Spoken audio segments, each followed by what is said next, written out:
Cheating wife invited her affair partner to our kid's birthday, so I made them both regret it. Hello.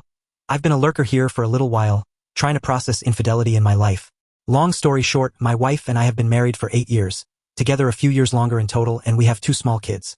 This year has been tough, and we have had our arguments, but nothing that I would ever think would push my wife to cheat. Anyways, I noticed her lately being distant and uncommunicative, and decided to confront her one evening. At that time, she said that she was not happy and couldn't feel a spark anymore. At first, I freaked out on myself, thinking I was being a non-attentive husband, truthfully an issue. However, the next day, I caught a very strange message on her phone that was extremely lovey-dovey. I took a look and found my wife had been messaging a man for a long time with lots of "I love yous" and plans for a future together. Effing destroyed. Anyways, taking the advice of the many threads on here, I didn't confront her initially. I actually read as much as I could, contacted a couple of lawyers for advice, one now on retainer, and got my head on straight and calm. A couple of days ago, I calmly confronted my wife and asked if she was having an affair. After a couple of minutes, she admitted everything. Long story short, it's been going on for 6 months, and she claims it's the deepest emotional connection ever. Complete BS, but whatever. To end it all, I gave my list of boundaries, cut off contact, marriage counseling, etc. The thing that I think is the final nail in an honest attempt to reconcile is that she got extremely aggravated with cutting off contact, especially when I told her to do it in front of me. She even insisted on seeing him one last time for closure. I held my ground and told her, if he is so important, pack a bag and go live with him, to which she backed off. But not before she told me I was controlling a holy. Anyways, she sent a text this morning and showed me, but my spidey senses seem to think she will try different means of communication. I'm thinking there is no hope, and I honestly don't want it at this point. But I just wanted to be able to tell my kids in 20 years that I at least tried. We have marriage counseling tomorrow, but I'm thinking it's time to file before wasting any more time or grief. I'm cautious to move too fast because of my kids. But is this the right way to do it? Wow, this thread got big fast. Thanks for the awesome comments. It's been helpful to get validation. I had the paperwork filled out with my lawyer. They just need to process it, and I will have to pick a date to have her served.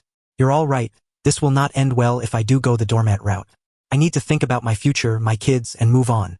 One person responds, it honestly is great to see someone not be a doormat in this situation. Honestly, good on you for playing it smart. It will suck, but keep that rage on red hot. Don't let it cool down because you're keeping your head in the game. You will thank yourself later for this. Your kids will too, once they are capable of understanding. Another response. I would actually consider keeping the evidence locked away in case she ever tries telling the children a different story, so they can see it with their own eyes. Probably too extreme, and not a good parent thing to do.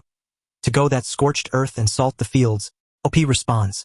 Honestly, I think you'd be doing your children a disservice if you stayed with a woman like that. Kids aren't dumb. They catch on to things. If they see you allowing yourself to be mistreated, they'd allow themselves to be mistreated with whatever toxic partners they would gravitate toward later in life. If your wife insists on seeing her affair partner one last time, you know for certain it's never ever going to be the last time. Update 1.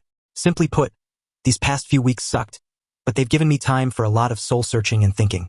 As an update from the previous thread, my wife and I did attend some counseling after the initial confrontation. I will say this particular counselor has been very good about listening to both of us, not assigning blame, and helping to navigate our new reality. She has also helped uncover some structural issues in our relationship.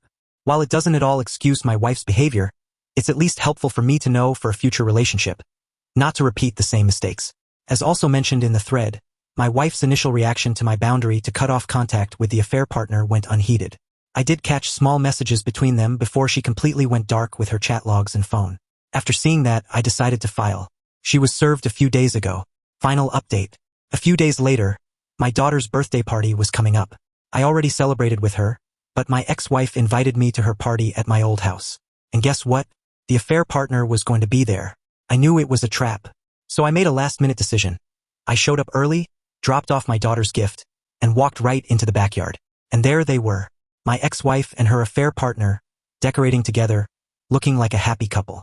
The look of terror on both their faces was priceless. I stayed cool, calm, and collected. I handed over my daughter's gift, smiled, and said, I won't be staying. I'll go see her at your parents' place instead. My ex-wife practically begged me to stay. I just smiled, turned around, and walked away. As I was leaving, I looked the affair partner in the eyes and said, see you later, bro. He couldn't even look at me. Not more than 3 minutes later, my phone rang. My ex-wife calling me again, practically begging me to come back. I refused. Instead, I went to her parents' place, gave my daughter her gift, spent time with her, and went on with my day. Later, I heard through the grapevine that the party was a total disaster. The in-laws were visibly uncomfortable. The affair partner avoided people and barely talked to anyone, and my absence was noticed. Mission accomplished. To anyone going through this nightmare, my advice is simple: take the high road. Keep your dignity.